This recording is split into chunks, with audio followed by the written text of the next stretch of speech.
English to Burmese translation. Someone was knocking at the door. တစုံတစ်ယောက်ကတကားလာခေါက်လိုက်တယ် Julie stood. Her movements lethargic.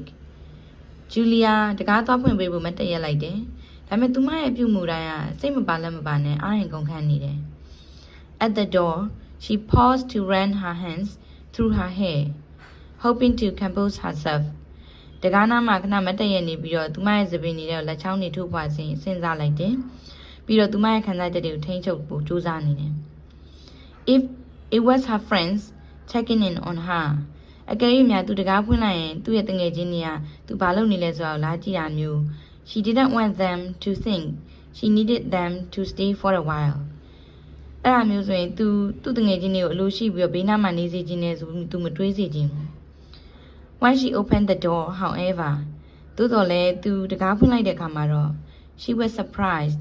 to see a young man in a yellow slicker. ဒါပေမဲ့သူအံ့ဩသွားတာကသူတွေးလိုက်ရတဲ့သူကအမျိုးသားငယ်တစ်ယောက်အဝါရောင်မိုးကာရှည်ယူဝတ်ထားတဲ့သူတစ်ယောက်ကိုတွေးလိုက်ရလို့ In his hands was a large wrapped box. သူ့ရဲ့လက်ထဲမှာလည်းကြီးမားတဲ့ box အကြီးကိုကိုင်းထားတယ် Mrs. Berenson, he asked. ခင်ဗျားက Mrs. Berenson လားလို့သူမေးလိုက်တယ် Yes, ဟုတ်ပါတယ် The stranger took a hesitant step forward. သူကလည်းနေ့တိနေ့ကန်နဲ့အဲ့လူစင်ရရှေ့တလန်တူလိုက်တယ် I'm supposed to deliver this to you. ကျွန်တော်ခင်ဗျားစီကိုဒီပစ္စည်းလေးလာပို့ပေးတာပါ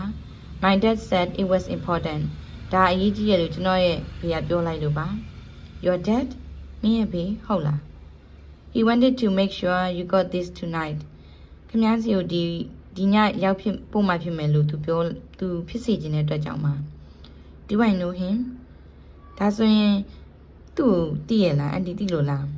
I don't know, but he was pretty insistent about it. ကျွန်တော်လည်းမသိဘူးဒါပေမဲ့လည်းသူဒါကိုအရင်တောင်းဆိုနေလို့မလို့ It's a gift from someone. နောက်ဒီလက်ဆောင်ကတခြားတစ်ယောက်စီရတာပါ So thank you for listening to me. ဒီထဲမှာဆိုရင်ဒီ Julie ဆိုတဲ့အမျိုးသမီးကသူ့ရဲ့ခင်မွန်းဆုံးသွားလို့ပေါ့နော်အရန်ကိုဝမ်းနဲ့ကြေကွဲနေတဲ့အခိုက်အတန့်နောက်ပြီးတော့ရာသီဥတုကလည်းမကောင်းမိုးရင်းကလည်းတစက်ဖြစ်နေတော့သူ့ရဲ့ခင်မွန်းကိုလွမ်းဆုပ်ပြီးတော့ငေးမိုင်နေတဲ့အချိန်မှာဒဇင်းတယောက်ရောက်လာပြီးတော့ဒီလက်ဆောင်လေးပေါ့နော်ဒီပစ္စည်းလေးပေးတဲ့အခန်းလေးကိုရေးဖွဲ့ထားတာလေးဖြစ်ပါတယ် Soနောက်ရက်ဒီမှာလည်းတခြားစာမျက်နှာလေးကိုဖတ်ပြပေးပါမယ်ရှင် Thank you so much